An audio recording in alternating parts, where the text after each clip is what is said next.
Warning: the Not Real Art podcast is intended for creative audiences only. The Not Real Art podcast celebrates creativity and creative culture worldwide. It contains material that is fresh, fun, and inspiring and is not suitable for boring old art snobs. Now, let's get started and enjoy the show.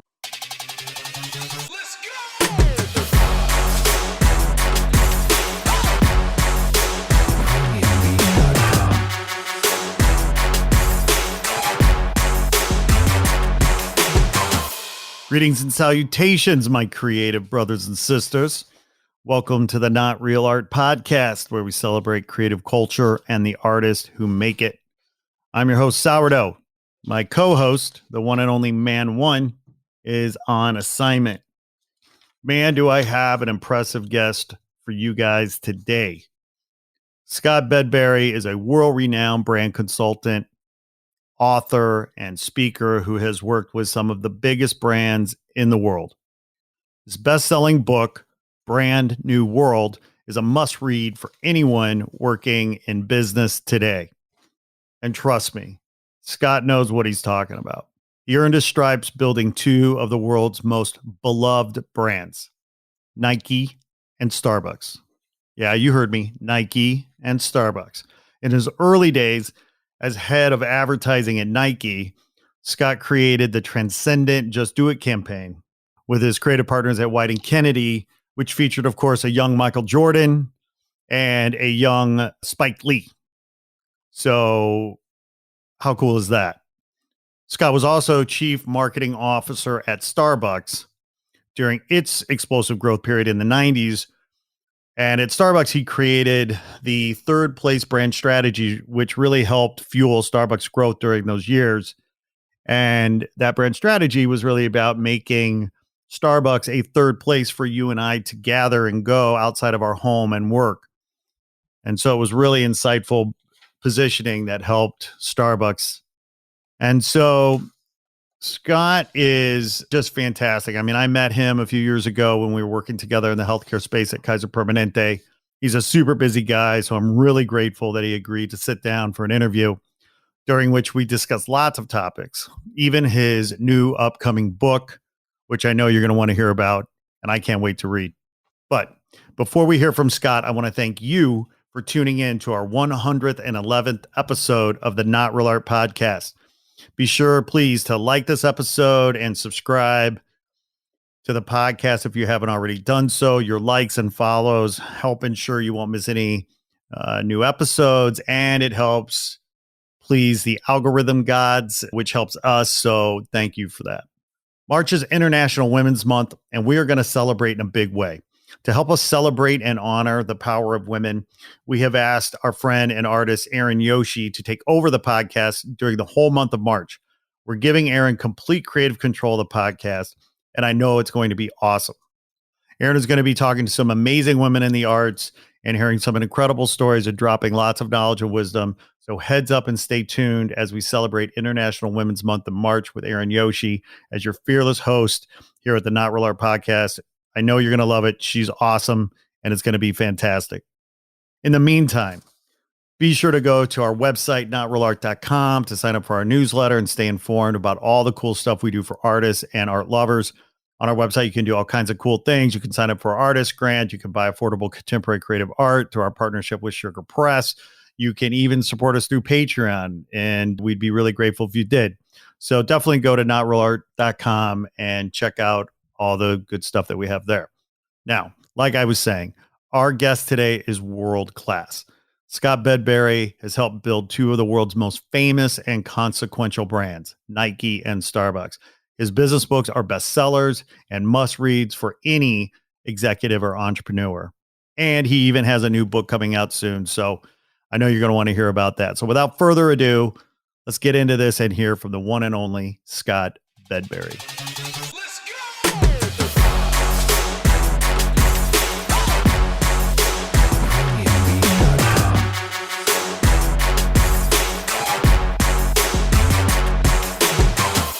Scott Bedbury, welcome to the Not Real Art podcast. Hey, it's great to be here. Thanks for the invitation, Scott. Hey, man, it's great to have you here. So are you a podcast guy? Do you listen to podcasts?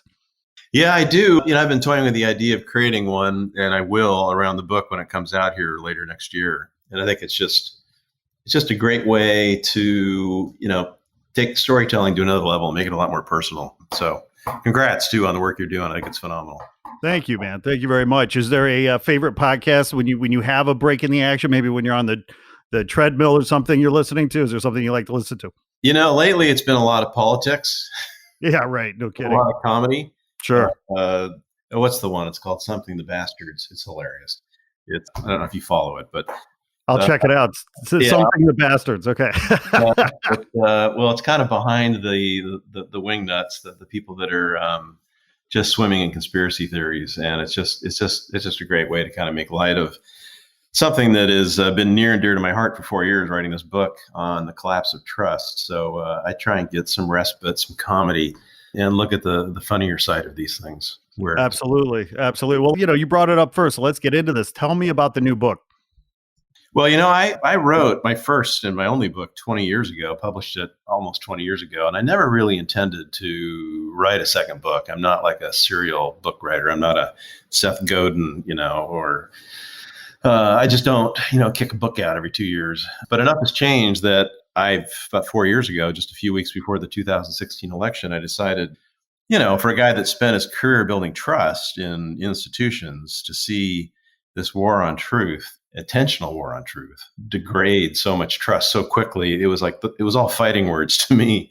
So I met with my publisher and my agent in New York, and they asked me what I wanted to write about. And I said I wanted to take on the war on truth and come up with 8 or 10 principles on how to rebuild it, in this disinformation age. So it's been Herculean. My son, about a year into it, he said, Dad, you're writing 3 books. And I said, I might be.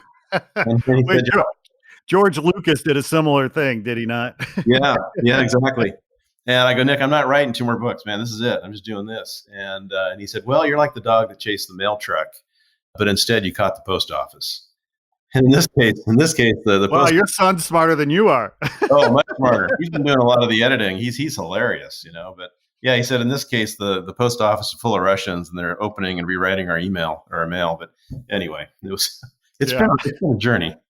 So the kind of the core idea of the book is to, in my words, you help me out here. Is it about how we get back to truth, how we get to empathy? Like, what is the core central truth of the book?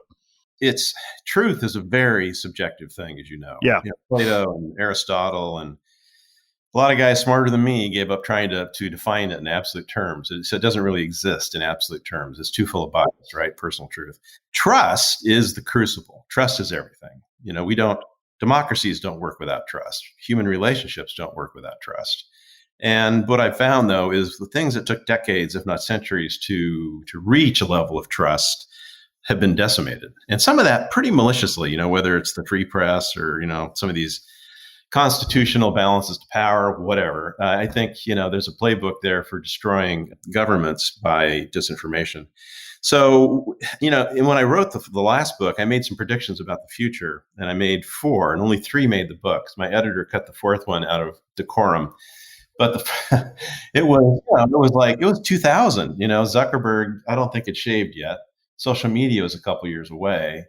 But, having met Bezos in 95 and I dove into Silicon Valley in 1998 after leaving Starbucks and Nike to see if what worked for sneakers and coffee could possibly work in an all digital world. And it did. It was profound to watch the internet start to shake the foundations of so many things.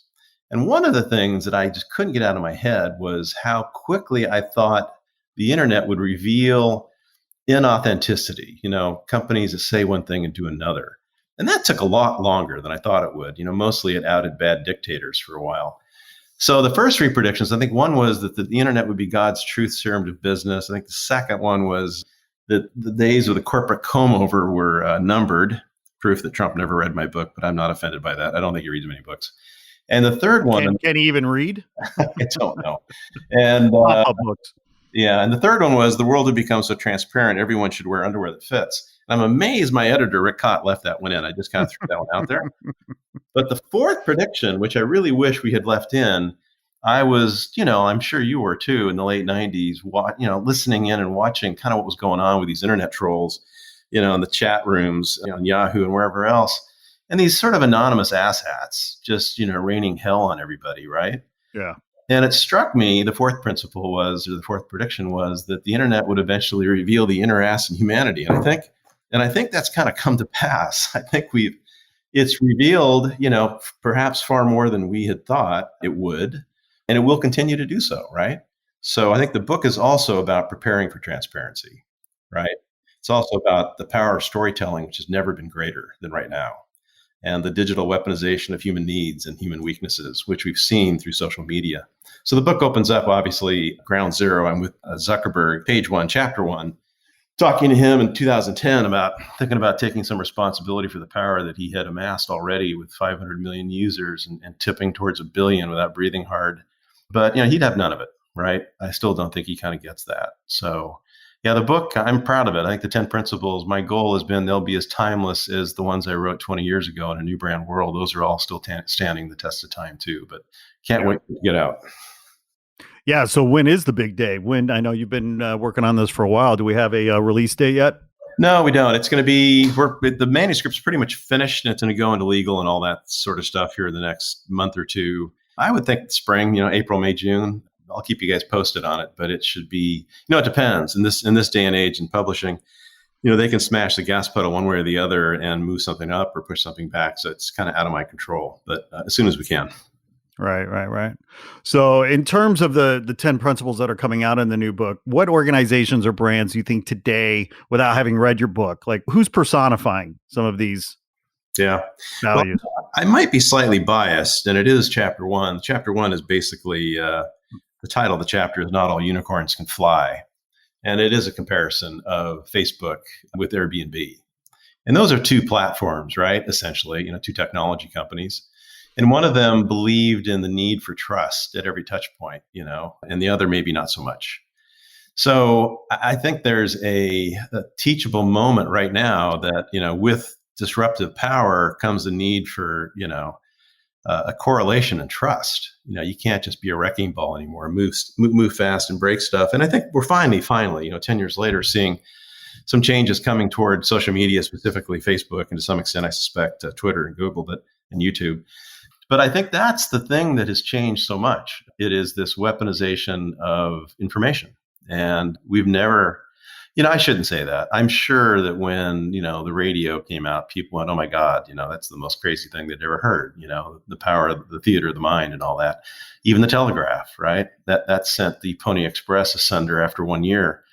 And then with the newspapers, yellow journalism, all that, and then clearly TV. But I think with the internet, we have kind of like the splitting the atom. We've created something of such power, but with very little foresight to how it could be used, how it might be abused, and then perhaps most important, how you might defuse it, right? And I don't think our institutions today are up to the match to do what we need to do. Yeah, I mean, because what we need, right, is we need sort of thoughtful, introspective, strategic leadership. And, call me naive, call me romantic, but I don't think we're going to get there. Yeah, I think you're right. I think it was said by someone much smarter than I that it took all of us to create the internet we have. And it's going to create all of us to create the internet we want. Right. So I don't think we can sit back and let government figure this all out for us. And God knows we can't let the companies go figure this out on their own. They're not going to do it.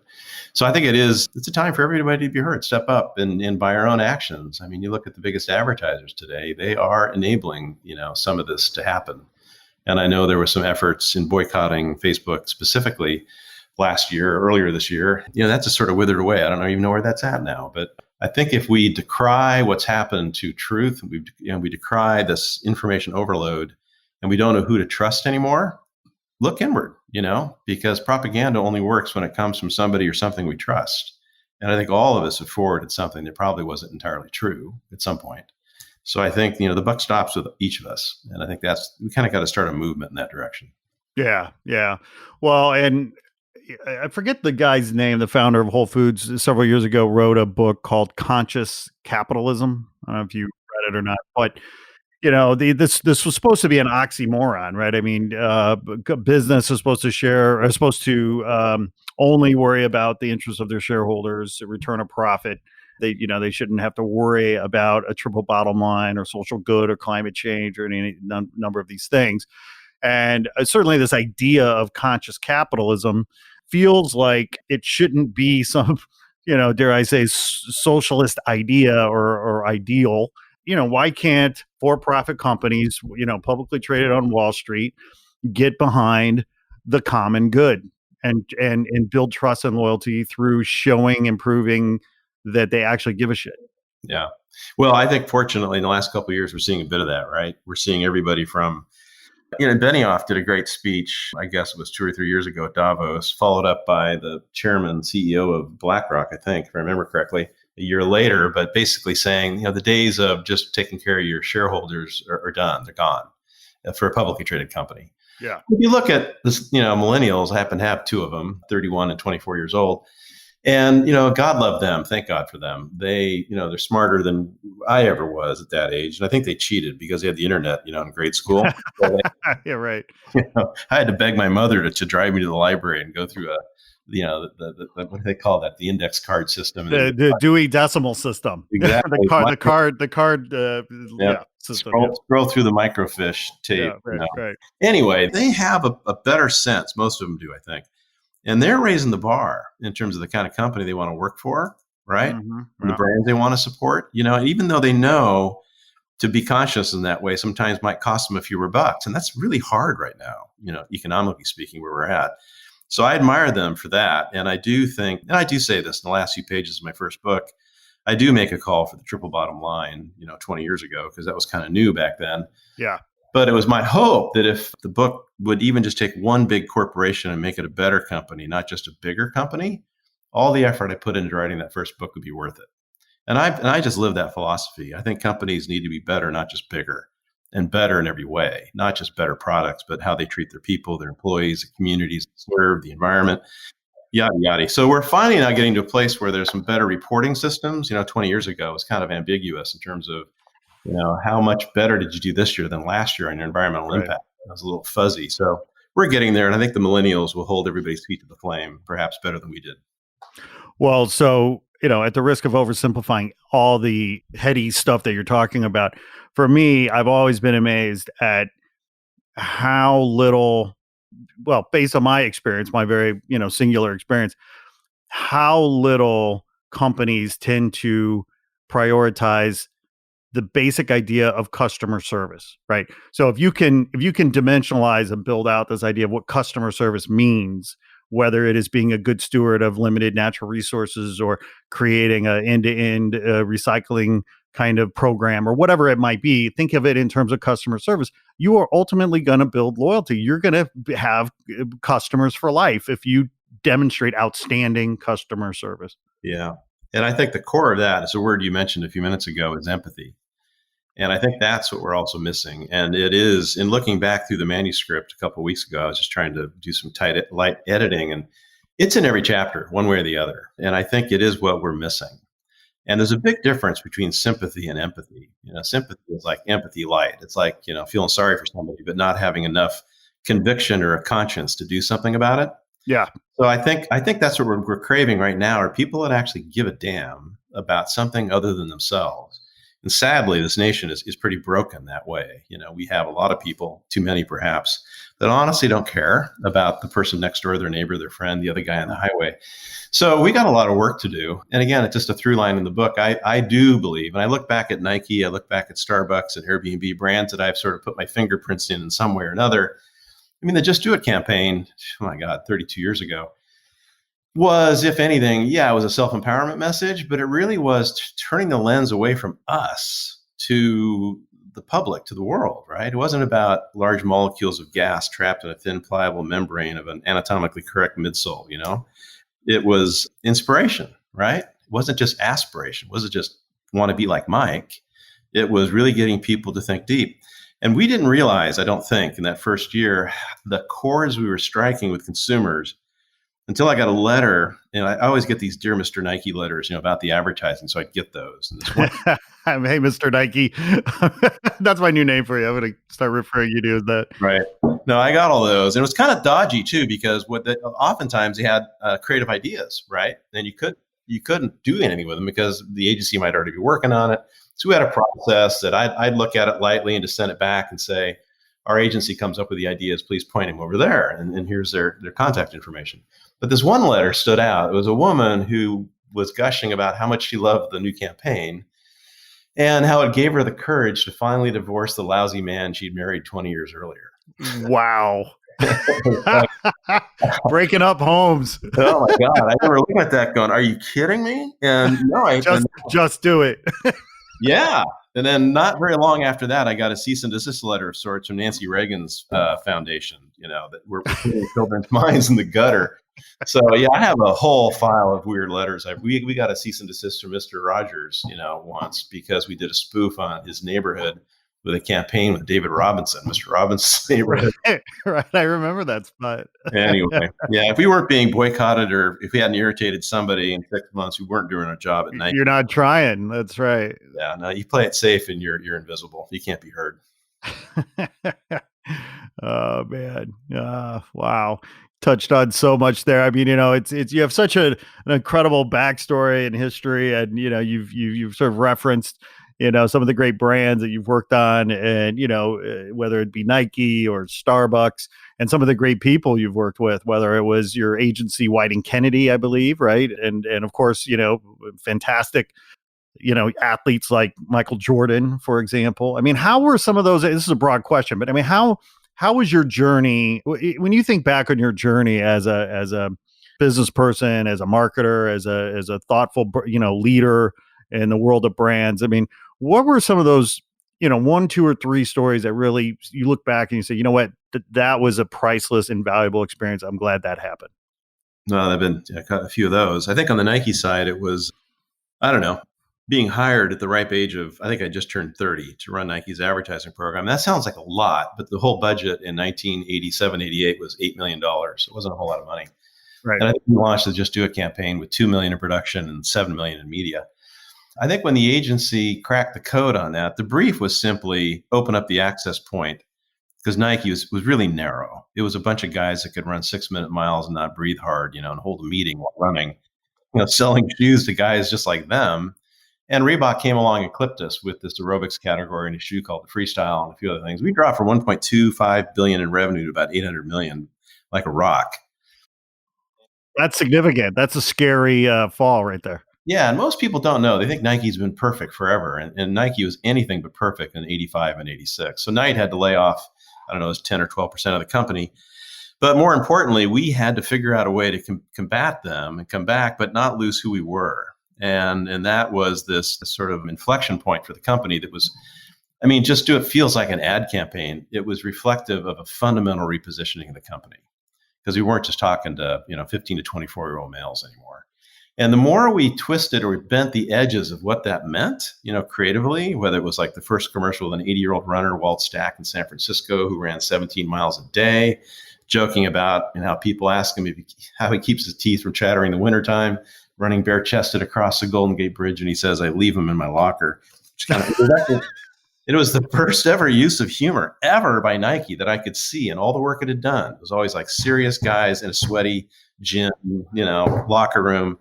And so that was a big inflection point for me. But the hardest campaign and the other one was keeping that alive and not killing it, right? And we only spoke Just Do It twice in the 7 or 8 years I ran the program. And I noticed the first time we actually put a voice to it, it fundamentally changed it. It sounded like somebody you might know, or worse, someone you don't want to hear. Just a voice might be too authoritative or too demanding or whatever. So it was always left as a suggestion. But to really crack the code on the women's market, we had to create this campaign, not ironically, called Empathy. And that was the internal code word for that campaign. And Janet Champ, Charlotte Moore, and an amazing team at Weiden+Kennedy. And there were only 25 full-time employees at Weiden when I joined Nike in 1987. It was a tiny little team. So we set out to do some great work, but I think it was finding that arc, where strategy and creativity met. It wasn't just being creative for the sake of creative. A lot of people do that, but it was actually having a burning need to do something, to build the business, globally, to come up with some kind of way to define ourselves, but to resonate as deeply as we possibly could. And I think that was one. And then Starbucks was I knew nothing about retail when I went there. I had no idea. I met Howard by sharing him my manuscript of the first book, asking him to shoot holes in it. So I sent it to 5 CEOs and I didn't know 5 different industries. I didn't know anything about a coffee house. And he turned the tables and asked me if I wanted to be his chief marketing officer. This was 95. And I think Starbucks had just opened its 3rd store in New York City that day. So, and he's an amazing guy, hard guy to say no to. But what I learned from him is compassion. And again, empathy, how he treated part-time minimum wage employees, giving them healthcare in 1988 when they didn't, ask for it, recognizing same-sex marriages, providing stock equity ownership to all employees, no matter how many hours he worked. So to me, that was a life lesson, not just in business, but a life lesson to kind of, to live and lead with empathy is a very powerful thing. And here we sit today in 2020, and that's about as timely as you could want it to ever be. The need to do that at all levels as individuals and leaders. We just have to get there. The word that keeps coming to mind as I listen to you talk is the word humanity. And, this idea, whether we talk about it in terms of empathy or compassion or any number of things, it's how do we recognize, or how does a brand or how does a company, how do we as people recognize each other and respect each other's, common humanity? And, it feels to me as though the brands and the organizations that are going to win in the future are going to start seeing me as a human being, and they're going to start serving me as a human being and demonstrating that they see me, they get me and my community, and they finally have the opportunity and the time, if they have the courage to take it, to be truly part of the solution and not part of the problem. Yeah. I love that analogy. Pay attention to me, understand me. Don't just target me. And Right. I have a bone to pick with a lot of the way sort of surveillance capitalism has sort of come to be in terms of how it's used. And it's not that hard to get to know anything about anyone, right? And I'm just tired of brands, and maybe they do kind of know what I'm thinking in that moment or what I want or what I'm looking for. But I admire companies that know how to sell without selling. Exactly. They just get it. And they send off enough cues, and there's never a hard sell. And this is particularly tough in the technology world, in Silicon Valley. And I've been helping companies in San Francisco, Seattle, London, Tel Aviv. And I've been pounding away at this for quite a while. And it's really hard, with an engineering mindset, a product mindset, which is critical to those companies. I mean, no company starts out going, I'm a brand. I mean, yes, you are, but you start with a great product, and you got to, just deliver on it consistently. And over time, with the right people and consistency, you develop trust, you develop a brand. But I've never seen it so difficult and so hard to crack that code, particularly now that we're swimming in data. And I think a lot of us we're data drunk, driving at the speed of light, and we're dancing on laser beams and pins and needles, trying to figure out what the next little thing might be, and sort of day trading on getting our customer acquisition costs down, whatever our challenges are. And God knows we have to do that, right? What I admire are the companies that actually, to your point, they value being human and actually connecting and engaging with humanity as much as they do about driving comps. And that's why I'm particularly proud of what Airbnb did with the Belong campaign. I mean, that work began, the core values work began in December of 2011 with the founders sitting on a patio at an Airbnb listing in Sausalito. And, Brian and Joe and Nate are 3 amazing founders. And what I love about those guys, call them boys back then, I think they're in their late 20s, they cared, and we started talking about core values, and our first pass, they had 22. And I said, you can't have 22 core values. Right. No one will remember 22. I love your ambition. I love your vision. But you need an editor. It took us 6 months to get them to like 14, right? Yeah. I'm not kidding. And then I remember I came to San Francisco one afternoon, and I called with Brian and Joe, and I can't remember who else in the room, a couple of the people. And I said, nobody leaves this room until we get it to 10. That's our goal tonight. I left at 1:45 in the morning. I think I almost got mugged in the Tenderloin too, by the way, trying to find a Denny. I missed dinner. Yeah. It took them another 3 years to get it to like 5. What I love about what those guys did is each of those values to them was like one of their yet unborn children. They didn't want to give them up. because they believe so strongly in it. So I think what Brian in particular did was, with a single stroke, come up with this word belong, or to feel a sense of belonging, which as human needs go is about as critical and timeless, particularly now with so many people displaced and to be displaced, homeless and refugees. It's pretty powerful. So he did what I think great brands do is you realize it's not about you, it's about how you make the world better in some way. And he found a way to knit the very business model into one of the greatest human needs that we have. Having a sense that you are, or at least aspiring to be about something bigger than yourself. I mean, that's such a great story. We're laughing about it, but I mean, it says so much about what kind of people these guys were. They have 22 commandments. It's like Moses coming down. It's like that scene from what Monty Python was it when he came down with 3 tablets and then one dropped. That's right. Like, well, the 10 commandments. We didn't need those. Yeah, that's right. Oh, okay. Well, so much for those. No, man. But I mean, if more companies or more founders or more boards and more executive leadership had, that kind of passion and vision for trying to do the right thing, I mean, a lot of these, matters would resolve themselves. Yeah. I think great brands have a sense of commitment to the moments and the shoulders on which they stand, right? So you join a company that's been around for 10, 20 years, and too often, either because of mergers, acquisitions, revolving door at the CEO or CMO or whatever, it's not clear sometimes to employees. And I'm working with a client now that I think is struggling with that. You can ask 10 employees the same question: why does a company exist? You might get 10 different answers, which is never good. But I think there's a hue and cry to find a sense of purpose. And there's a lot of like purpose washing going on. So don't get me wrong in this. I think it's all noble effort to, relook at your mission statement. And most of them are like triple compound sentences written by a committee of 12 departments, and it just, you can't remember them. And what I try and do for clients is get it to a single statement, a single sentence, a purpose. And I think that's about the best you can do, is people might remember that, I think Nike's today is to bring innovation and inspiration to the athlete and all of us. And that's just a minor variation of what we were doing 30 years ago about the emotional and physical benefits of sports and fitness. And but I think we've never needed purpose, like a redeeming, noble purpose, not just for customers, but for our own employees, than right now. Because I think the amount of power that's been aggregated in such a smaller and smaller number of hands, both individuals and corporations, is staggering. If you look 20, 30 years.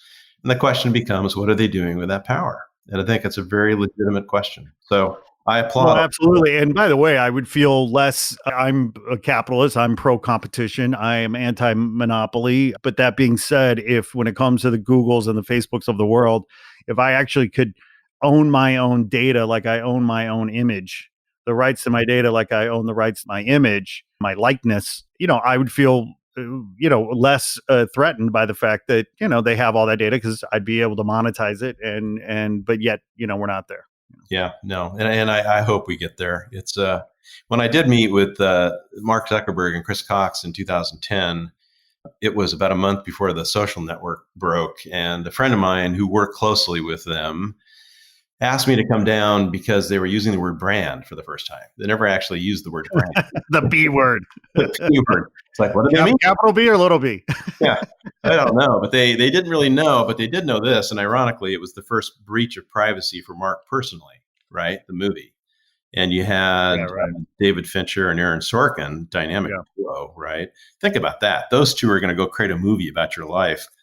and you don't cooperate with them, So they were a little nervous, and they asked my opinion, what I thought they should do, and I just said, there's not a whole lot you can do. Create a stink about it, and more people will just watch it. But I left Seattle that morning to fly down there. My then 14-year-old daughter gave me great advice, and my best ideas come from my kids, my wife. I'm just a vessel for them, I just we're glad you recognize that, Scott. No, I have no qualms admitting that. In fact, my daughter, maybe if we have time later, I'll tell you she damn near killed Barbie's boyfriend, Ken. But anyway, as I left, I said, I'm going to go see the Facebook guys. What should I tell them? And she was just, early social media, had been at it for about a year. She goes, okay, 2 things. One, have them take on human trafficking. Because she was like a lot of girls in America and around the world. Once a year, they raise money. They go door to door, and she'd raised a couple $1,000. I might have primed the pump with 500 to get it going. Only 500. Come Yeah, on. yeah, but anyway, and then her second one, which really caught me, she goes, tell them that if they promise that no one will ever see something I put on Facebook that I don't want to see it, I'll give them part of my allowance every month. I think she was getting $30 a month. She wanted to give $10 or something. So she was asking for a paid social media platform, right? So $10 a month. So in writing the book, I went back and I did some research, and I found that Facebook's revenues in that year, I think it was 2010, for all the advertising, for all the taking all your data and subjecting you to all the, the marketing stuff, it equated to $11.35 per person. So you could have actually created that, right? And I think it's a rumor. I hope it's true, but I think the Instagram guys were trying to do that after the acquisition, and I think they quit in part because they were told that would never scale. To come up with something that might be $5 or $10 a month, but would have your privacy protected. So I think that's going to happen. I think that's sort of inevitable, particularly if we close the loop with some of these new privacy laws that are. Wow. So I'm sorry, I just had to interject here for a second because what a dumb fucking idea. I'm sorry. Like the idea that privacy can't scale. I mean, my whole thing is my anonymity. Nothing is worth, and of course I'm old. Like I'm, like these young kids, they want to be famous, right? I'm 50. I want to be private. I want to be, so my anonymity is priceless to me. Give me fortune. Don't give me fame. You keep the fame. I'll take the fortune. And I'm willing to pay a premium for my privacy. And the idea that they don't understand that there are hundreds of millions of people like me around the world that would pay 10, 20, $30 a month to get rid of the advertising and keep it private is really naive and misinformed. I mean, just wrong. Yeah. Or take it further. And my wife's been begging for her own algorithm for a while now, which is hilarious because she doesn't like being targeted either. But she knows that she has value to certain brands and industries. That they could reach out to her for ideas, opinions, give her advertising, but she would sort of opt them in, right? So I think there's much more work to be done, and I think it's going to require that this surveillance capitalism, which has been running just sort of unchecked, just jumping over fences, going wherever it's going. I mean, the irony in that is, by the way, I don't know if I told you the story. I met Bezos in 1995, about a year before the IPO. I was at Starbucks, and he'd just come into town and was asking for help, trying to build his team. And I think he was chewing around the edges of seeing if I was interested. I wasn't, because I had just given Howard a 3-year commitment. Anyway, and I found him as first head of business development. It was all working, but we did a tour one Saturday morning. I said, look, I'll help you out. We'll have lunch every once in a while. We'll just chat. And if I can, point you in the right direction, I certainly will. So we were touring the one his first warehouse in South Seattle. And it was a Saturday morning. Nobody was there. Nobody was working. And he's just running around all excited, just selling books now. Movies would be a couple years later. And he goes, check this out. And he's pointing to a tag, that has the books that have been ordered, and they're waiting for them all to be there before they be shipped. And he goes, this family has children. And look at this. They like dogs. You can see a book about dogs and breeds, whatever. Right? So he's storing all this information. So we're back in his office, Pike Place Market, with he and McKinsey and their golden retriever. I can't remember the name, just the three of us. And sitting there at his desk, he had just given me the tour of this little office, and all of Amazon's servers fit in a closet by his desk at that point. So surveillance capitalism was humming away from our feet as he began sharing his vision, which I thought he was a little bit crazy, but I could see that it could work, was that he could, with technology, create a store in which every time you visited it, the end dial display was made for you. It was only those products that made sense for you. So all that collaborative filtering, he went on a hiring spree of so many PhDs. And, if you wonder where your recommendation engine technology comes from, a lot of the heavy lifting came from Amazon in 95 and 96. But that was the beginning of surveillance capitalism. It wasn't Facebook. It was the power of data. And I think we just need to put some reins around that somehow. Yeah. Yeah, it's fascinating how far we've come in such a short time, right? I mean, that wasn't that long ago. How much the world has changed in such a short time. And when I was listening to your story, I got my first real job, I guess, so to speak, in publishing, and we used to go to the ABA show right? Because as a publisher, you had a booth, and that was a big show for us. And I remember the first year there was this newcomer called Amazon, and they had a booth, and Jeff was there in the booth in Chicago at ABA. And we were like selling books online. Ha! What a joke. Yeah. And so Jeff rewarded me. He put me in on the friends and family on the IPO. So I put, I don't know, it was $20,000 in or something. And I brilliantly sold when it tripled, about 8 months later. And I never got back in. So my son also likes to point out, I think that investment would be $20 million. Yeah. You need to consult your kids first, man. I know, but he was not only nerdy and wonky, he was so far around the corner from the rest of us, right? And I think to some degree Zuckerberg's there too, and a few of these other people in the industry, these disruptors, and they're just around the bend, and we're not quite seeing what they see. And I think that's the hardest thing, is to help them understand that from their vantage point, they may have overlooked a couple things, right? Like, what do you do with that power? How do you behave more responsibly with it? Well, my first cousin, my dad's side, was a genius, was a bona fide genius. One of the interesting things he did with his genius was work for the Reagan administration on the Star Wars program. And so, he's in that world. He's that kind of mind. Yet, when it came to his high school prom, he had his date sit in the back seat. Okay. So you might be a genius, but that doesn't mean you can't be a dumbass. Yeah. And and that's us mere mortals hopefully can help steer these folks away from dumbass things like having your hot girlfriends at the backseat. Yeah, he was probably rocking a powder blue tuxedo too, with a frill. I think most certainly. But isn't that the challenge, though? I think it's this whole EQ, IQ thing, right? Yeah. And I think very, very few of us are double threats. I mean, we're just like world class at both.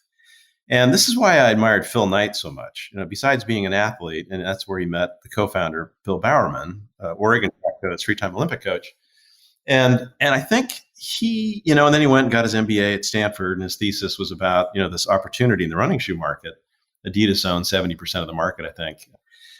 Anyway, he was this wizard at accounting too. So he had his MBA, and he was teaching accounting at Portland State, which is actually where he met Penny. He was only, I think, 25 or 6, and she was a student at 21 or 2, but in his class. And he also had Carol Davidson, who designed the swoosh for $35 in his class. But the point is, he could make a spreadsheet sing. But when I met him in '87, one of the first things he asked me was my opinion about rap music. And was it appropriate for Nike? 87. Think about that for a minute. And he was tracking on the whole genre. Here's a guy. By the way, that is amazing. That's incredible that he was so in touch with what was happening on the streets that was on his mind.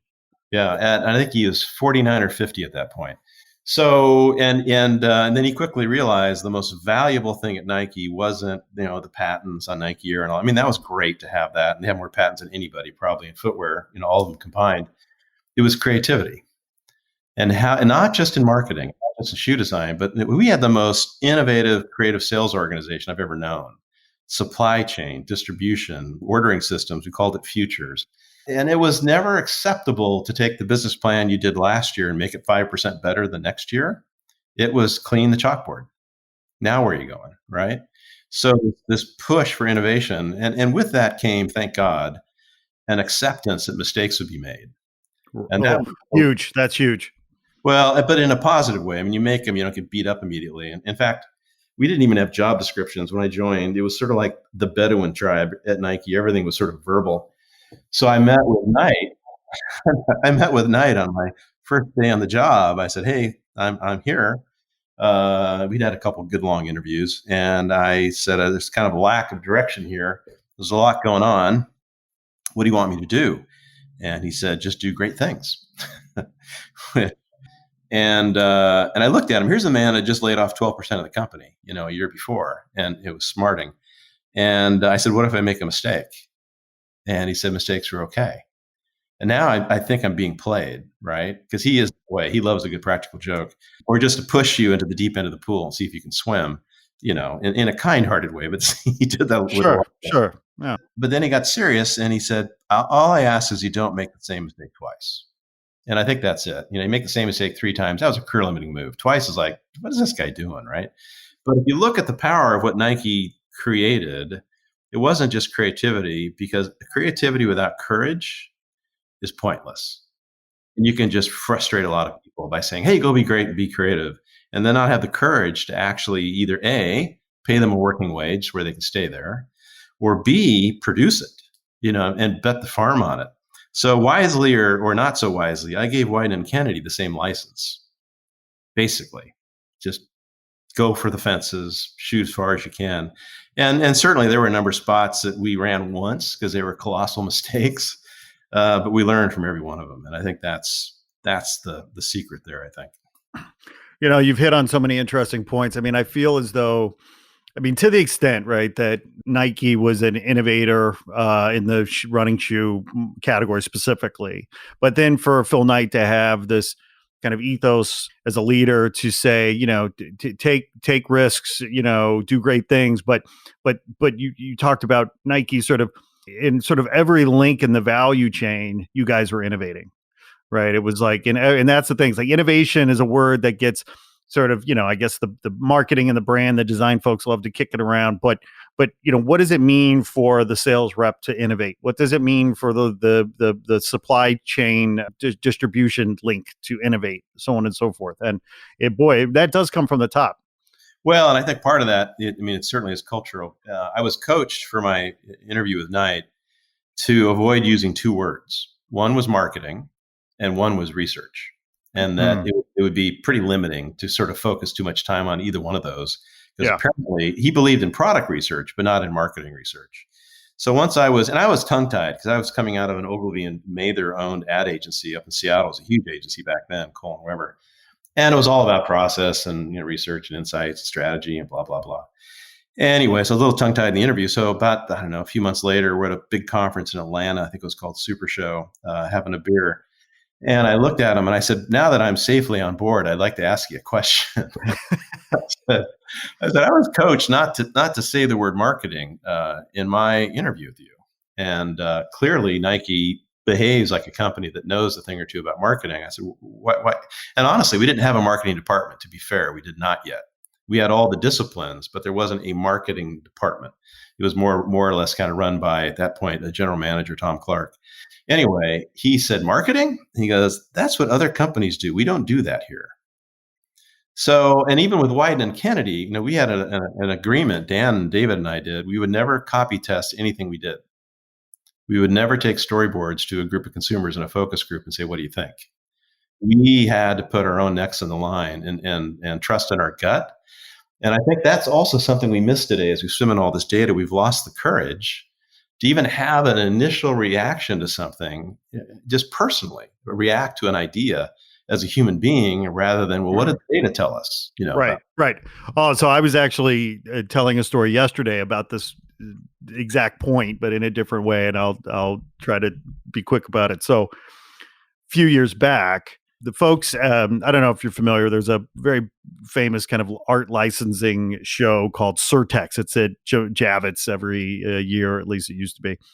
And the folks that run it, I want to say it was Emerald Exhibitions, they were trying to figure out how to bring graffiti art, street art, much more contemporary art forms into this art licensing show, which tends to be, unicorns and rainbows and a lot of, female graphic designers who are selling or licensing their work to, printmakers of, Hallmarks or Nordstroms or whatever. And so anyway, they gave us this 1,000 square foot area to bring in, these amazing contemporary artists, street artists, graffiti artists. And we were the hit of the show, of course, because we were the coolest, most cutting edge, artwork there. And this woman, I want to say she was from Nordstrom's, but I talked to so many, I forget now who it was, but it was either Macy's or Nordstrom's, one of the big department stores. And this woman comes in, she walks right up to this big display we had of this one particular artist and their art. And she walks up and she says, "That's incredible. Who is this artist? They're perfect for us. I love it." This is a woman that heads up all the licensing for this big department store. And I said, oh, well, that is, artist XYZ. And yeah, they're fantastic. I'm excited to see that it's resonating with you. And she said, oh yeah, no, this is perfect. Tell me, how many Instagram followers does this person have? And it was at that point I realized I was fucked. And so was the artist, right? Because this person totally in a moment and in that second disregarded their how many years of experience and expertise, the visceral reaction they had, her instincts, her experience, her intuition told her everything was right about this artist for this organization. And then when it came to the Instagram following, and I said to her, well, this artist has 35,000 Instagram followers. And then immediately her energy shifted, said, oh, only 35,000? God. All right. Yeah, isn't that crazy? And I mean, I could unpack this for an hour, but I tried to explain to her, it's like, listen, Banksy's and the Shepherd Fairies and these are 1 in a million, And by the way, having a large Instagram following is a full-time job unto itself. You're the marketer, they're the artist. Their job is to create the art. It's your job to drive the traffic.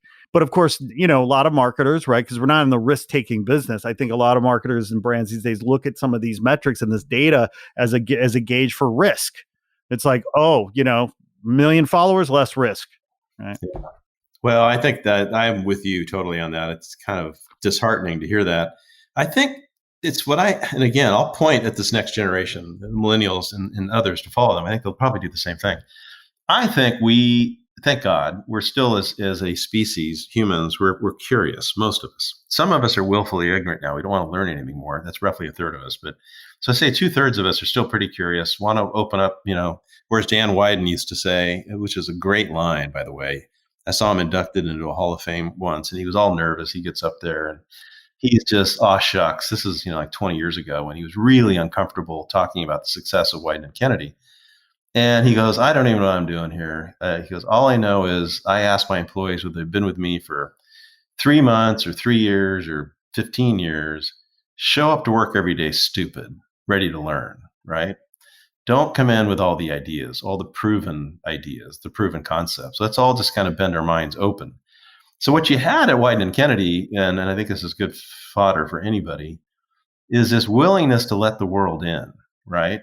And if you had power, if you were a creative director, associate, or whatever, you literally had to kind of watch yourself in these meetings, particularly with the young creatives, because they had a Petri dish and they let people go. So, it was pretty unusual for Weiden+Kennedy and Nike to choose Spike Lee for a commercial with Michael Jordan in 1987 with the Spike and Mike stuff, right? He had one movie out, She's Gotta Have It. It was running late at night on BET. And it was a complete underground thing, shot by his brother. It was the same black and white, same camera equipment. I think we gave him a Lumicrane for one of the spots where he's hanging from the rim. But the point is, what I loved about Weiden+Kennedy and Nike is we did not go looking in the established places for what we were trying to get. And in the early years, Nike eschewed hiring shoe designers. And if you had an MBA and you were on the interview circuit, I would tell the client, I'd say, keep that down low on the reason why you think you belong here. We're looking for people that have intuition. Maybe you're an athlete.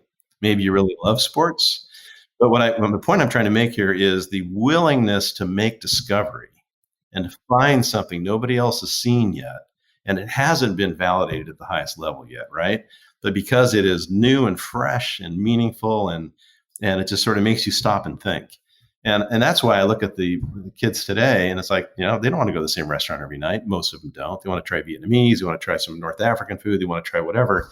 And I admire that. So I think we need to fuel that as best we can, even though social media tends to kind of move us toward these paths where everybody's listening to and following the same person. Yeah. I think about so many of the things we've talked about, right? And, whether we start at the beginning and we go back to some of the things we talked about in terms of the perhaps the blessing and curse of technology and the threat and what have you that these companies like Facebook have and Google or what have you, they have our data, what have you. And, it's so tempting to want to try to find a silver bullet maybe it's tempting for government to step in, what have you. And for me, and I'm a dad, I've got two young kids, I look at their education and I feel like as a country, and maybe brands can step in on this too, I don't know, but it feels to me like the best hedge against existential threats, whether it's propaganda, misinformation, disinformation, is a world-class education system. Exactly. Totally agree. If you look at what happened, with the 2016 election in terms of interference, be it Russian or whoever, and there was a lot of that, we now know, but in terms of just, willful disinformation meant to divide, particularly the United States, but it wasn't just here. It happened in Poland a year before us. It happened within the Brexit vote. It happened in, literally half a dozen other democracies a year or two around us, right? So Putin's pretty crafty, pretty smart. His internet research agency did a great job of that. What I think is troubling to me is we still haven't responded, right? So if you research the Poland election, because they elected a strong arm authoritarian in 2015, right? And one of his first moves was to try and get the CEOs, the heads of the biggest internet companies, broadcast, print, to actually report to the Treasury Department. Now tell me if that doesn't put chills down your spine, right? But what Poland did when they finally realized all of this disinformation leading up to the election, which looked like it was coming from Polish citizens and Polish action groups and whatever, the servers were all in St. Petersburg, Russia. They were the first to really trace that, right? So what did they do? Within 6 months in the public school system in most of Poland, they had curriculum around the internet and around how to really know when you're looking at something, whether it's true or not, and how to actually look for multiple sources, right? Show me that in the US public education system. Does it exist yet?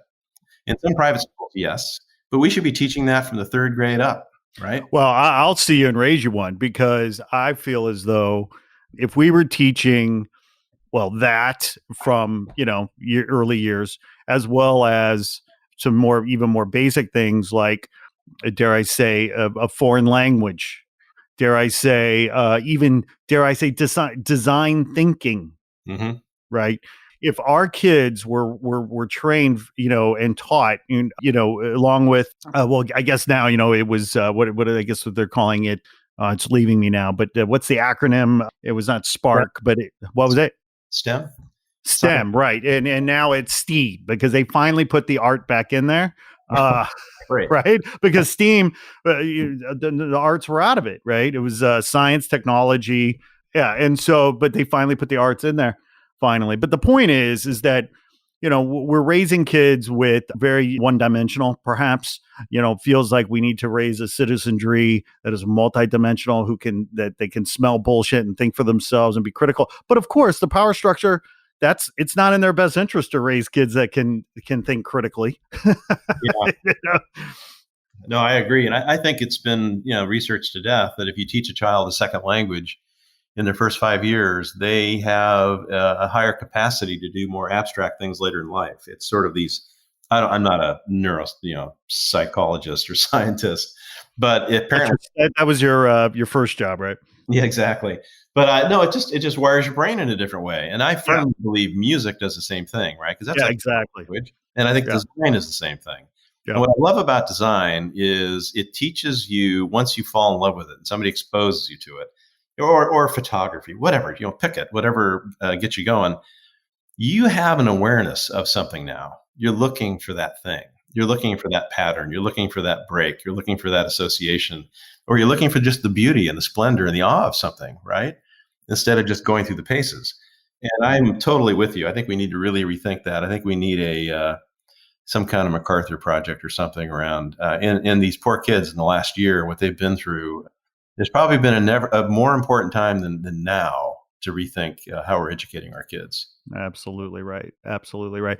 These frames that we use, right? These lenses that we use to see the world through. And, earlier we were talking about how some of these brands and organizations can hopefully, be part of the solution versus part of the problem. And part of that gets to this idea of them seeing me, and just my own personal mission. Like, if we could figure out a way for these organizations, these businesses, to not see me as a consumer, but to see me as a human being. How many meetings, you and I have known each other a long time. We've worked together at various points, but we've been in marketing and communications our whole life.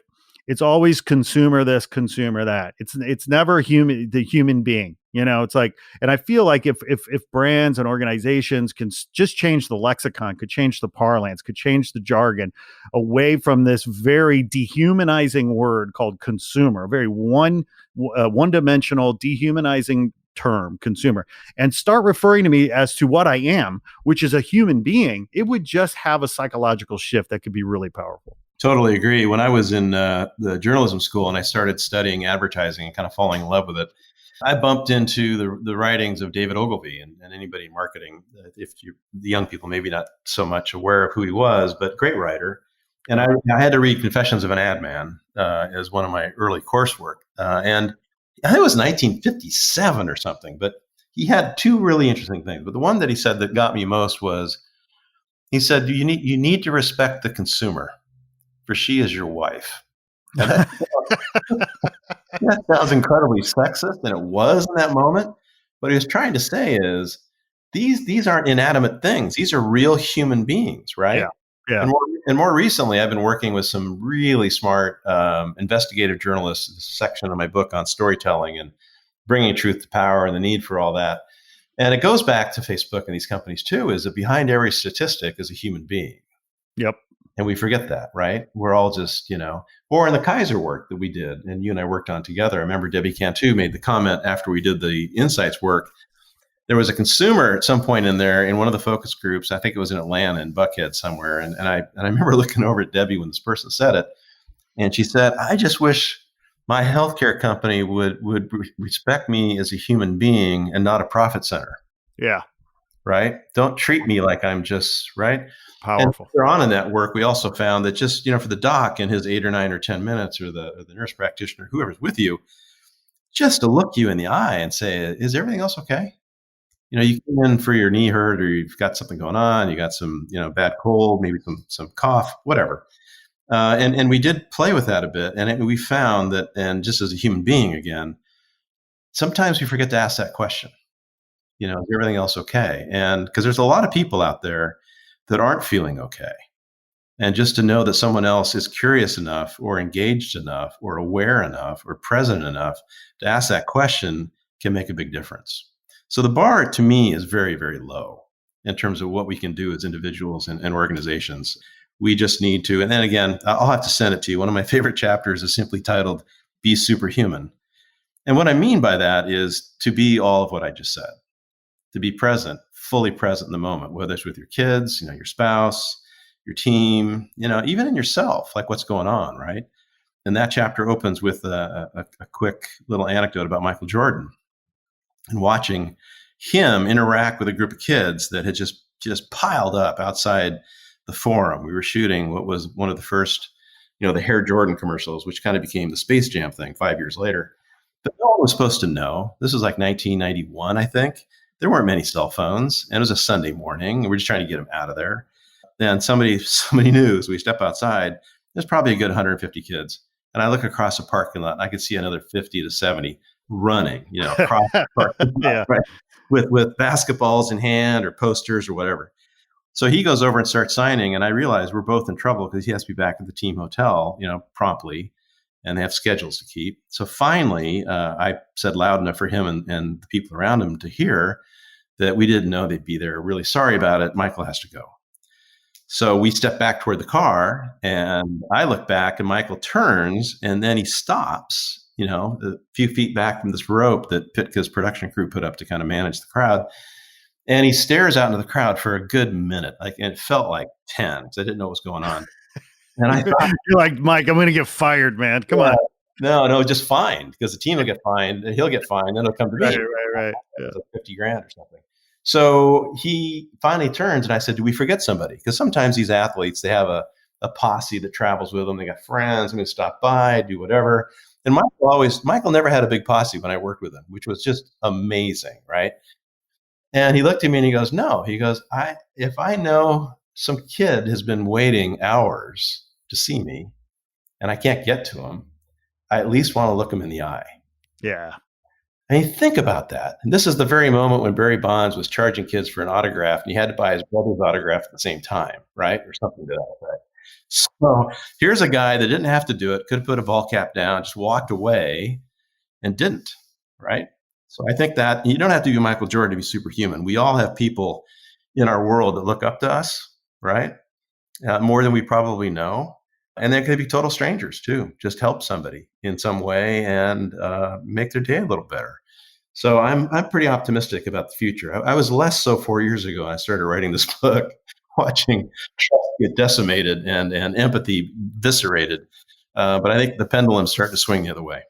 Well, and I agree, and I'll share this. So when Kamala and Joe were giving their acceptance speech, so to speak, it was that first public talk after the election, and my wife and I are watching this. We're just thrilled, and of course we are wanting our kids to sit down and watch it too. This is history, right? This is epic, right? When my daughter's 8, and for listeners who don't know, Scott, my kids are adopted. They're African American, so of course we want them to see history unfold. My 8-year-old daughter and my 3-year-old son. Now my 3-year-old son's a maniac. He doesn't care. Like, he's running around. Okay, fine. We'll cut him some slack.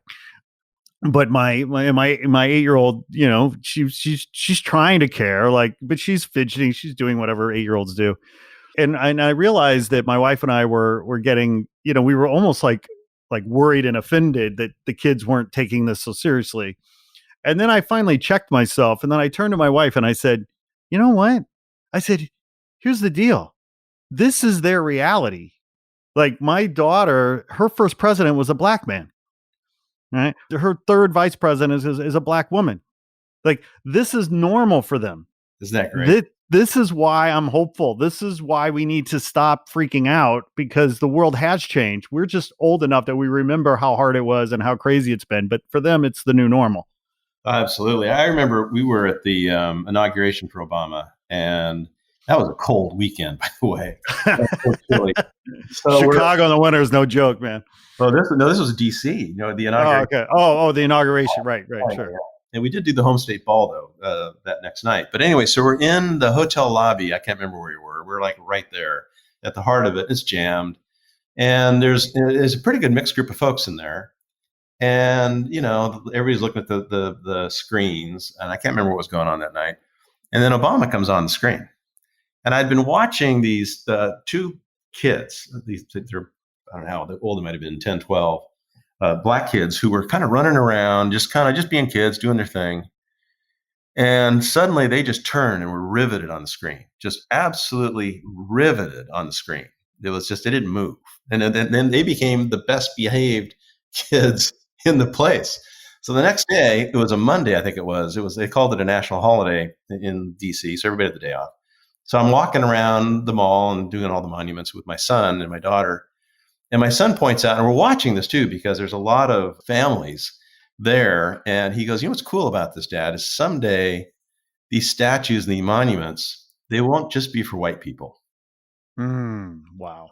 Which was a really interesting idea. So if you think about the irrelevancy on some level of what our institutions have been, and some of it really bad for so long, that was just a moment that I'll never forget. It was like that was a pivot, like things just tilted in that moment. So it just felt great in that moment to say, we did it finally. And now having not just a woman vice president, but of color and her background, Kamala, and I just love her. I think we're in better shape than I would have dreamed a couple years ago. I was a little pessimistic. Yes. Well, we won this one, and it was an epic election. I mean, I am definitely, but I think I'm naturally an optimistic guy, just generally, but there were dark moments, certainly. And we have to be vigilant. We don't get the democracy we deserve. We get the democracy we make. I think, this last 4 years woke people up to just how fragile our democracy really can be and is. So, but that being said, I am optimistic now, and I was, more, who knows what's going to happen with the mail-in voting. I would like to think, It'd be nice to think that this is the election that mail-in voting becomes the rule rather than the exception. Can you imagine if we can figure out how to actually get mail-in voting at scale? Like that would talk about democratizing the vote. Yeah, we have to do that. We got to find a way. And I think just what you're doing too with the podcast, I think what we have to do, all of our voices have to be heard, right? And when I think about all the effort, I mean, this book has taken me a couple of years longer than I thought it would, just because it's such a moving target. It's, we're all here to serve, right? I think you were saying that earlier. And how we serve is sort of up to us. Some of us serve in the military, some of us serve as an educator, some of us serve in medicine, some of us serve our community in some way, right? But I think until we get to that point where we realize, and I think you were using it in the context of corporations, it's just not consumers, right? We're here to serve, customer service. It's a really good thing to do with our children is to instill in them that sense that we're here to serve. It's not just about us. We're here to serve others, particularly those in the fringes and those who don't have what we have, those that are maybe less advantaged in some way. And I think that's the long-term best hope I have for everything, life and work and all that, is if everybody believes deep down they have a commitment to somebody other than themselves, right? That this narcissism that we seem to be swimming in these days is really toxic. I'm pretty fired up about that. And I love it when I see it in people, when they could be doing a million other things, but they're actually in the moment helping somebody do something else, or they're taking the power of their corporation and doing something phenomenal with it, getting engaged. So I think we're tipping towards some kind of a renaissance of sorts. Maybe that's not the right term. I don't know if there's some bad Medici family hanging in the edges here, but I would have thought it's a bit of an awakening, maybe. Yeah. No, I actually predicted the internet also would be this great, awakening, that we'd all become smarter. We'd have friends across time zones and cultures, and we'd be more engaged and aware of people, less advantaged than us. And we're still not there, and that's 20 years later, right? So we got work to do. So I'm just saying, I applaud you for putting your voice out there. I think we all need to do it. We all need to step up. We need to speak up, even if it's just in a conversation with friends, and keep pushing. Right on, Scott. Well, thank you for that. Thank you for those words. And thank you today for sitting down and talking with us about, your life, your experience, your books. Where can people find you online? Well, I think it's Brandstream, my company, brandstream.com. There's a link there. Email is scott@brandstream.com. Happy to talk to anybody. I try and, every month I get, because the book made its way to business schools, all around the world, which is crazy, still being taught. And I had a professor from NYU call me about 6-8 months ago now. Maybe it was right before COVID. It was almost a year ago. And say that she's not only still teaching it, she took the time to reread it cover to cover. And she goes, all the principles are there. They're still timeless. And, it's kind of daunting, because then you get these emails from these undergrads and grad students asking for help. And I get, 2, 3, 4, 5 of them a week. And some of them are, it's a 5-minute commitment to read. They send you their thesis. They send you what they're working on. And I'd really love your help, So I answer them all. I try and get to them. I can't do them in the first day I get them. But I think that's the other way we can serve, right? Is when people do ask for help. Shame on us for not trying to find a way to help them. Absolutely. Absolutely. Well, my friend, you've helped me a lot today, and I know you've helped our listeners out a lot today, hearing your words, your sage advice, wisdoms, and experience. Please come back. Hopefully we haven't scared you away. You'll come back again. Yeah, maybe when the book drops, we'll do another episode and promote the book. But Scott Bedbury, thank you for your time and your service. And we'll talk to you soon, I hope. Thanks, Scott. Take care of yourself. Be safe. Hey there. Thanks for tuning in. Please be sure to like this episode, write a review, and share with your friends on social. And if you haven't already done so, please press the subscribe button and follow us on Instagram @NotRealArtWorld. If you're an artist, be sure to apply for our 2021 artist grant at notrealart.com. Sourdough out.